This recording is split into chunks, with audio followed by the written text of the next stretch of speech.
अकेली है? हाँ। भोजपुरी आयल है? नहीं। भोजपुरी नहीं आयल है? घर कहाँ हो? घर जन्म स्थान यही है।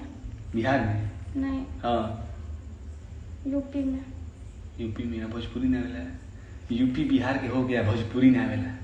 शर्म है कुछ शर्म है आपको? बताइए। नहीं है। आपको हम सुबह आएंगे, भोजपुरी सिखाएंगे, 1 घंटा की क्लास देंगे। पक्का? हाँ पक्का, अभी जाने दीजिए हमको। नहीं। इस पूरे घर में रहते रहते हम थक गए अकेले। तो काहे के लिए आके रहने लगी इस घर में? तो कहाँ जाए?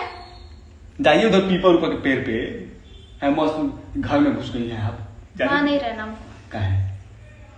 वहाँ तुम नहीं मिलोगे ना। हम किसी और की अमानत है, हमको जाने दीजिए। अब मेरी अमानत हो।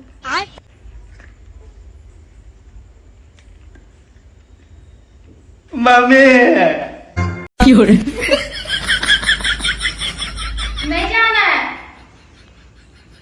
जाते हो गिरा है? जाके दिखाओ। जाओ। नीचे मिलेंगे। नीचे अब धराता नहीं, मारे 100।